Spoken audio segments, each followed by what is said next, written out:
So இந்த தடவை தனுசு ராசி நேர்களை பொறுத்த வரைக்கும் 3ஆம் இடத்தில் இத்தனை கிரகங்களுடைய சேர்க்கை, அதுவும் ராகுவோட பிடியில் இருக்கக்கூடிய தன்மை அப்படின்றது ஒரு பிரம்மாண்டமான வெற்றியை நோக்கி உங்களை நகர்த்த போகிறது. நீங்கள் எடுக்கக்கூடிய முயற்சிகளில் ஏதோ சில தடைகளை வருவது போல் உணர்வீர்கள். ஏதாவது ஒரு லேண்ட் வாங்க போகிறீங்க, ஏதோ ஒரு வீடு கட்ட போகிறீங்க, இல்லை இடம் பார்க்க போகிறீங்க அப்படின்னா அந்த தை மாதத்துக்குள்ளே பண்ணிக்கிட்டிங்கன்னா ஓகே. ஏன்னா செவ்வாய் கொஞ்சம் ஸ்ட்ராங்காக இருக்காரு. இன்வெஸ்ட்மெண்ட் மூலமாக உங்களுக்கான ஆதாயம் வருமா அப்படின்னா வரும். 23ஆம் தேதிக்குள்ளே இல்லை ஏதாவது பண்ணிக்கிறீங்கன்னா பண்ணிக்கோங்க.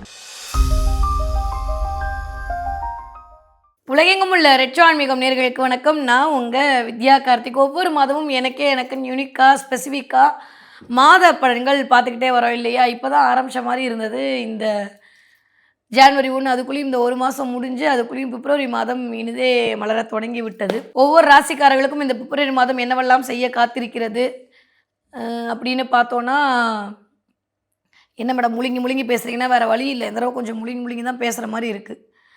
கடவுள்களே, என் தப்பே கிடையாது, எல்லாம் ராகுவோட தப்பு. அதனால் தயவு செஞ்சு யாரு கீழே கமெண்ட்டில் என்ன கழுவி ஊற்றாதீங்க. நான் ராகுவோட நம்பர் தரேன், அவரை போய் கழுவி ஊற்றுங்க. 12 ராசிக்காரர்களுக்கும் இந்த தடவை ஓகோ ஆகோன்னு சொல்கிற மாதிரி பார்ப்போம். ஓகே, கிட்டத்தட்ட இந்த பிப்ரவரி மாதம் அப்படியே ஒவ்வொரு பிளானட்டாக மூவ் ஆக ஒரு 4-5 பிளானட்டோட கூட்டு சேர்க்கையாக இருக்கக்கூடிய ராகுவினோட அமைப்பாக இந்த பிப்ரவரி மாதம் இயங்க போகிறது அப்படின்ற நிதர்சனத்தை நம்ம இந்த தடவை புரிஞ்சு தான் ஆகணும். அதனால் எல்லாருக்குமே சூப்பராக இருக்குமா அப்படின்னா பார்ப்போம். இருக்கும், நம்பிக்கிறோம். நம்பிக்கை தானே வாழ்க்கை. சொல்லும் போதே குளருது.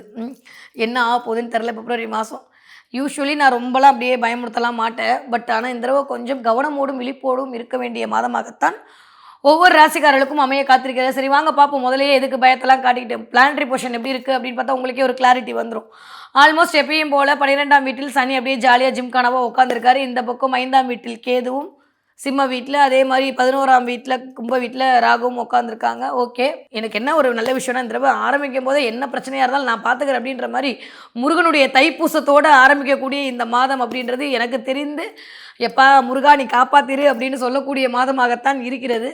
ஆரம்பிக்கும் போதே தை 1ஆம் தேதி தைப்பூசத்தோடு முருகனுடைய எனர்ஜியோடு சந்திரன் பூச நட்சத்திரத்தில் தன்னுடைய பயணத்தை ஆரம்பிக்கிறார். அப்படியே இந்த பக்கமாக பார்த்தோன்னா 3ஆம் தேதி உங்கள்கிட்டலாம் இருக்க மாட்டேன் பாய் அப்படி ராகு கூப்பிட்றார் அப்படின்ற மாதிரி புதன் அப்படியே போய் 11ஆம் வீட்டில் காலபுருஷனுடைய 11ஆம் வீடான கும்ப வீட்டுக்கு போகிறார். 6ஆம் தேதி நானும் வரேன் மச்சான் அப்படின்ற மாதிரி மிஸ்டர் சுக்கிரனும் போகிறாரு. 13ஆம் தேதி ஆரம்பிக்கும் போதே சூரியன் மகர வீட்டில் இருந்து கும்ப வீட்டுக்கு தன்னுடைய பிரவேசத்தை தொடங்க போகிறார். ஆனாலும் நான் ஸ்ட்ராங்காக இங்கே தான் உட்காந்துருப்பேன் அப்படின்னு சொன்ன மிஸ்டர் செவ்வாயும் 23ஆம் தேதி தன்னுடைய பயணத்தை கும்ப வீட்டுக்குள் செலுத்தப் போகிறார். கிட்டத்தட்ட 4 கிரகங்களுடைய சேர்க்கை, அதுவும் ராகுவினுடைய பிடியில். உலகத்துக்கே எப்படி இருக்க போகுதுன்னு தெரில. இந்த பிப்ரவரி மாதம் ஏற்கனவே சொன்னேன், பிப்ரவரி மாதம் ரொம்ப கவனம்னு. 10ஆவதுக்கு இந்த குரு வேற கொஞ்சம் வக்கரமாகி உட்காந்துருக்கக்கூடிய ஒரு அமைப்பு. இந்த மாதிரியான ஒரு சினாரியோவில் தான் இந்த தடவை இனிதே மலர காத்திருக்கிறது. சரி வாங்க பார்ப்போம். மாத பலன்கள் பார்த்துக்கிட்டே வரோம் இல்லையா? அந்த வகையில் இப்போ நம்ம பார்க்கக்கூடிய ராசி என்னவென்றால், நான் யார் தெரியுமா? என் பின்னாடி யார் இருக்காங்க தெரியுமா? நான் எப்படி வந்தேன் தெரியுமா?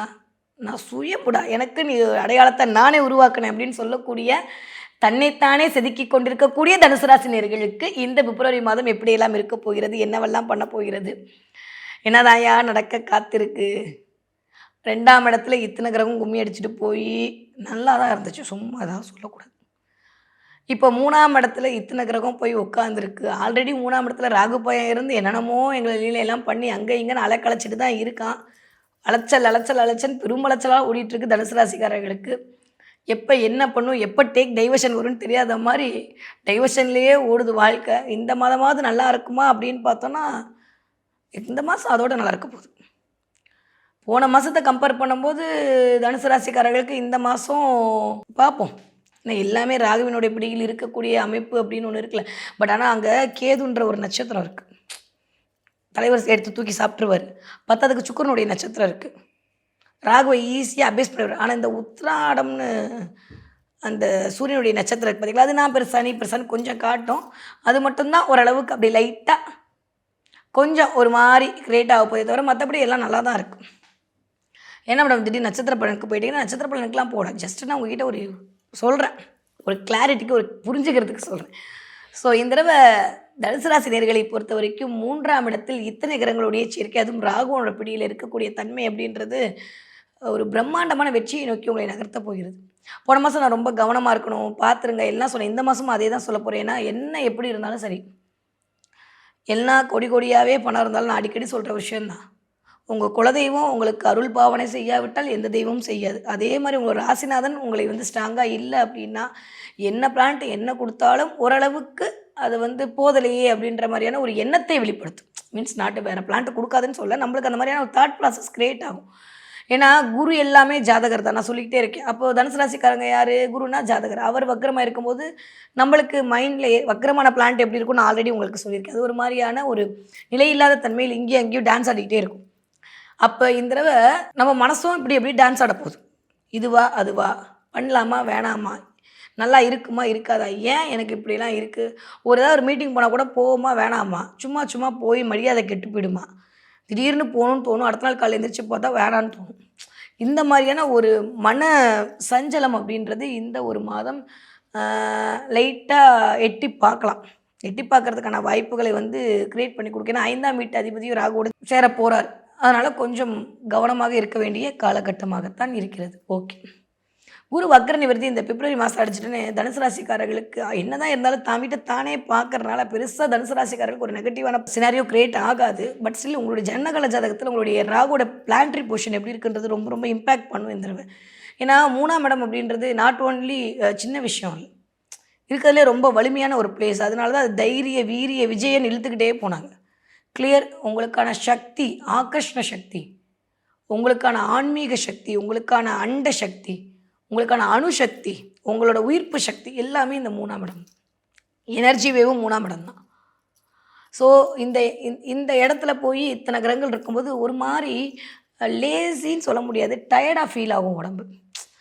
ஏதோ ஒன்று மாதிரி அடித்து போட்டவர் என்ன ஒரு மாதிரி மசமசன் இருக்குன்னு நம்ம குளிர்காலத்தில் இருக்கும்போது நம்ம சொல்லுவோம்ல, அந்த மாதிரி இந்த பிப்ரவரி மாதம் தனுசு ராசிக்காரர்களுக்கு ஒரு மாதிரி டயர்டுன்னு சொல்ல முடியாது, டயர்டு இல்லைன்னு சொல்ல முடியாது. பட் ஆனால் ஒரு மாதிரி என்ன சொல்கிறது, ஏன்னா தைரிய வீரிய ஸ்தானத்தில் போய் ராகு அமரகும் போது 2 விஷயத்தை பண்ணுவார். ஒன்றா பயங்கரமான குருட்டுத்தனமான தைரியத்தை உண்டாக்கி விடுவார், இல்லையா அப்படியே வந்து மழுங்க செஞ்சுடுவார். அப்போ உங்களுடைய ஜனனகால ஜாதகத்தில் ராகு எப்படி இருக்குது அப்படின்றது பார்த்தா, ஒருவேளை ராகு திசை நடந்ததுன்னா இந்த ஃபென்டாஸ்டிக்கான டைம் பீரியட்.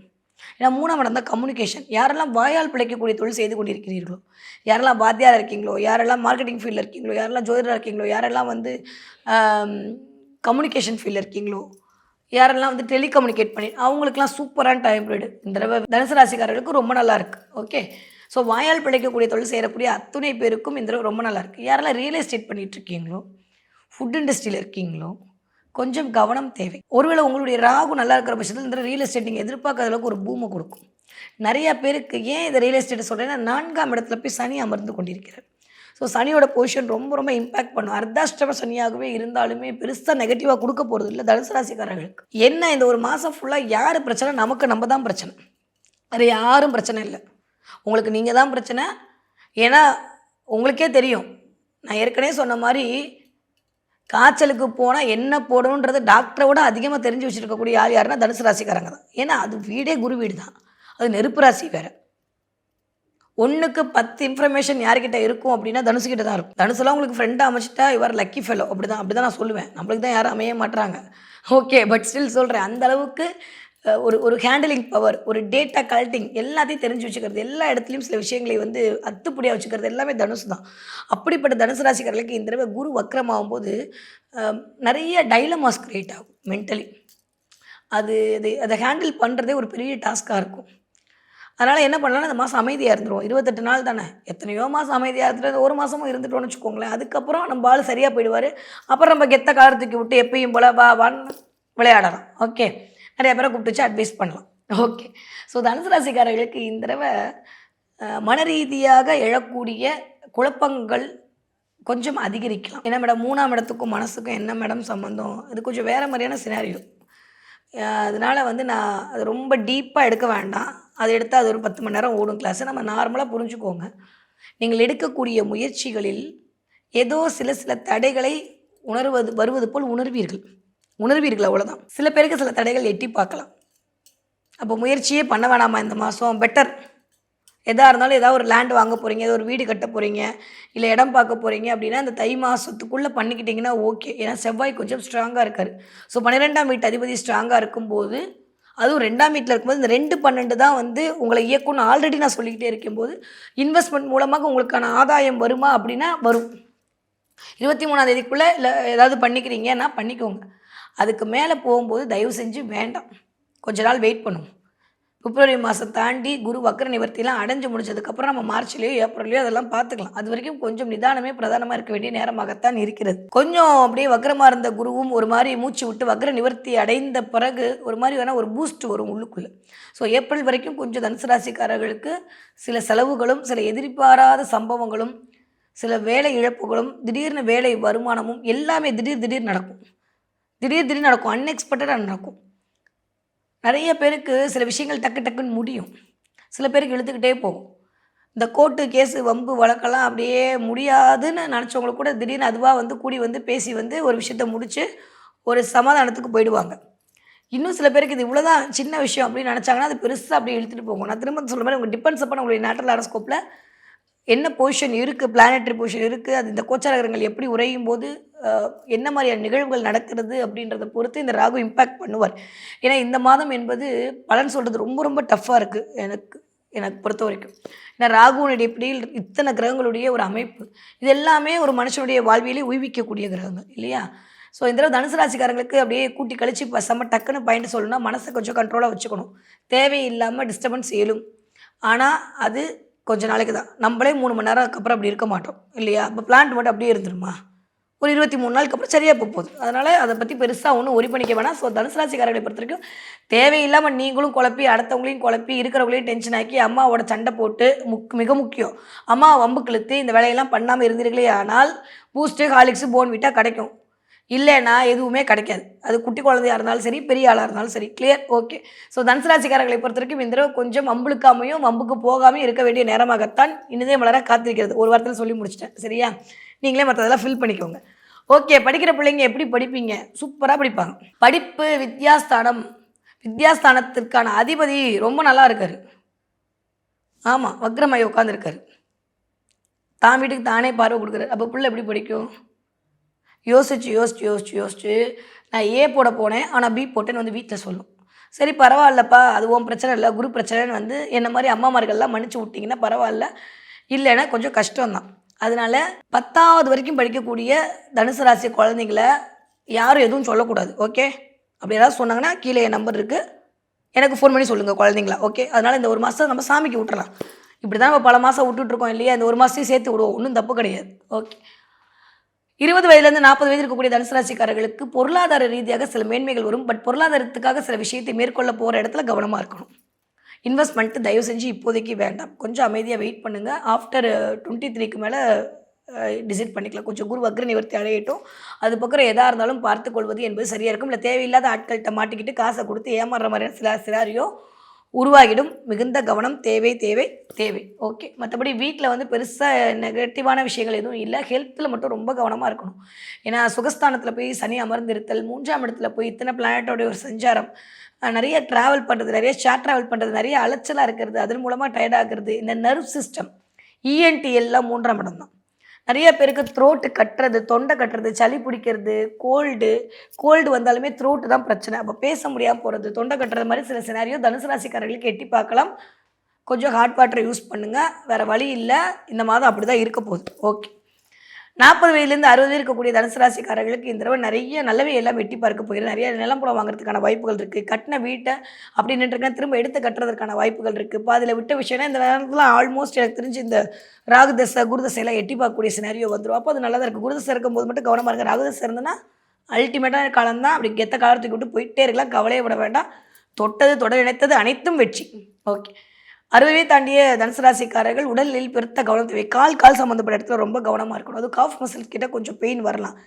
அதனால் காஃப் மசிலை பார்க்குறது, முட்டி பெயின் வர்றது, அதே மாதிரி பின்னாடி பேக்கில் L1 L2 பிரச்சனை வருது, இதெல்லாம் சனியுடைய காரகத்துவம். அதனால் அந்த இடத்துல மட்டும் கொஞ்சம் கவனமாக இருந்து கொண்டால் போதுமானது. மற்றபடி எல்லாமே சூப்பராக இருக்கும். ஸோ தனுசு ராசிக்காரர்களை பொறுத்த வரைக்கும் இந்த தடவை நீங்கள் என்ன தெய்வத்தை வழிபாடு செய்ய வேண்டும் என்றால் அனுமன் வழிபாடு உங்களுக்கு மிகப்பெரிய ஏற்றத்தை கொண்டு வந்து கொடுக்கும். முடியும்னா உங்கள் வீட்டு பக்கத்தில் இருக்கக்கூடிய அனுமனுக்கு செந்தூரம் கொடுத்து வழிபாடு பண்ணுங்கள். இல்லாட்டி வெண்ணெய் காப்பு சாய்ச்சி அந்த வெண்ணெயை வந்து கொஞ்சம் ஆஃப் லேட்டாக ஒரு 2 வாரத்துக்கு ஒரு தடவை அந்த வெண்ணெயை வந்து உட்கொள்கிற மாதிரி ஒரு 2 தடவை வெண்ணெய் காப்பு போட்டுட்டு வந்துட்டீங்க. ஒரு அமாவாசைக்கு ஒரு தடவை, ஒரு பௌர்ணமிக்கு ஒரு தடவை, இல்லை ஏதோ ஒன்று, தசமிக்கு ஒரு தடவை, இல்லை ஏகாதசிக்கு ஒரு தடவை, ஏதோ ஒன்று போட்டு வெண்ணெய் காப்பு சாத்தி வச்சு வழிபாடு செய்ய தனுசு ராசினியர்களுக்கு தேவையில்லாத மன ரீதியான குழப்பங்களிலும் கான்ஃபிடென்ட்டில் அப்படியே டவுன் ஆகும்போது அதற்கான உத்வேகத்தையும் கண்டிப்பாக அனுமன் வழிபாடு உங்களுக்கு கொண்டு வந்து கொடுத்தே தீரும். ஓகே. தனுசு ராசிக்காரங்க இந்த தடவை என்ன பார்ப்பீங்க அப்படின்னா, நிறைய தனுசு ராசிக்காரங்க இந்த தடவை ஏரோப்ளேன் பார்ப்பீங்க. ஏரோப்ளேன் பார்த்தீங்கன்னா கமெண்ட்டில் சொல்லுங்கள். Okay deal. ஒன்றா ஏரோப்ளேன் பார்க்குறது, இல்லை ஏரோப்ளேன் இருக்கிற இடத்துக்கு போகிறது, இல்லை வெளிநாட்டுக்கு போகிறது, வெளியூருக்கு போகிறது, வெளி மாநிலத்துக்கு போகிறது, எப்படியோ வந்து உங்கள் ஃப்ரெண்டை கொண்டு போய் அனுப்ப போனேன், இல்லை நீங்கள் போனேன் நான் போனேன்ற மாதிரி இந்த தடவை வந்து ஃப்ளைட்டு பார்க்குறதுக்கான நேரம், பறப்பதற்கான நேரம்லாம் இருக்குது. அப்போ என்ன அர்த்தம்? பறக்கிறதுக்கு நீ ரெடியாரு, நான் பார்த்துக்கிறேன் உன்னை, நீ எதை பற்றியும் கவலைப்படாத, மனசை போட்டு குழப்பிக்காத, காற்று மாதிரி மனசு அந்த வேகத்தை நான் இருக்கேன் கண்ட்ரோல் பண்ணுறதுக்கு, நீ பேசாம பறந்துக்கிட்டே இருன்னு சொல்லக்கூடிய சமிக்கைகளாகத்தான் இந்த விமானம் பார்த்தல் என்பது தனுசு ராசிக்காரர்களுக்கு நிகழ காத்திருக்கிறது. பார்த்தீங்கன்னா மறக்காமல் கமெண்ட்டில் சொல்லுங்கள். ஓகே.